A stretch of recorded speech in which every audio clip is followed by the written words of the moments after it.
పండించే రైతుకు ఆదాయాన్ని, వినియోగదారునికి ఆరోగ్యాన్ని అందించేవి కూరగాయలు.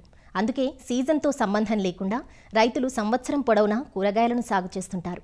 ముఖ్యంగా పందిరి జాతి కూరగాయలైన బీర, సొర, పొట్లను వేసవి పంటగా డిసెంబర్ 2వ పక్షం నుండి జనవరి, ఫిబ్రవరి మాసాల వరకు సాగు చేస్తుంటారు. వీటిలో బీర సున్నితమైన పంటే అయినా వేసవిలో మంచి గిరాకీ ఉంటుంది. బీరను పందిళ్లపై సాగు చేయడం వల్ల పంట నాణ్యత పెరగడమే కాకుండా మేలైన దిగుబడులు పొందే అవకాశం ఉంటుంది. వేసవి బీర సాగు ఎలా చేపట్టాలో ఇప్పుడు తెలుసుకుందాం.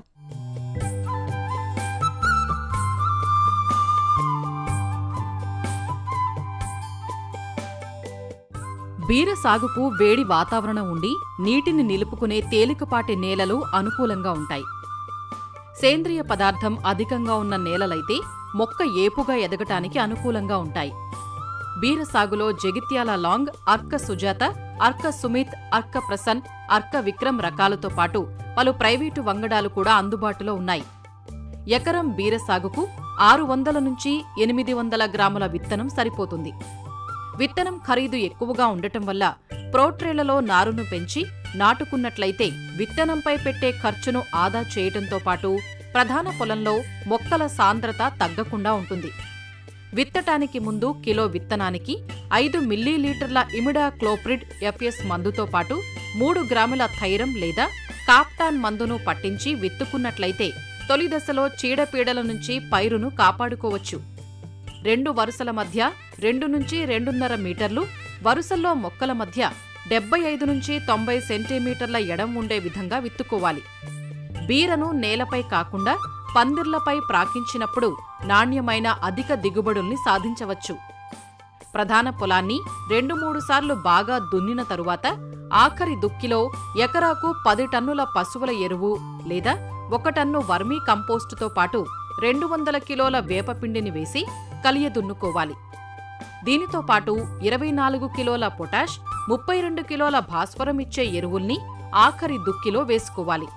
నత్రజని ఎరువును 3 సమభాగాలుగా చేసి 1 వంతు ఆఖరి దుక్కిలో వేసుకుని 2వ దఫా మొక్కలు నాటిన 30 నుంచి 35 రోజులకు, 3వ దఫా 60 రోజులకు పాదులలో వేసి నీరు పెట్టాలి. డ్రిప్, మల్చింగ్ ఏర్పాటుతో నీటిని ఆదా చేయవచ్చు. డ్రిప్ ఏర్పాటు ఉన్నట్లయితే ఫర్టిగేషన్ విధానంలో నత్రజని, పొటాష్ ఎరువుల్ని సమభాగాలుగా చేసుకుని నాటింది మొదలు ప్రతివారం అందించాలి.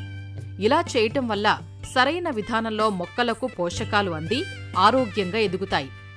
కలుపు నివారణకు విత్తిన 48 గంటల్లోపు ఎకరాకు 200 లీటర్ల నీటికి 1.2 లీటర్ల పెండిమిథాలిన్ కలిపి నేలంతా తడిచేలా పిచికారీ చేసుకోవాలి.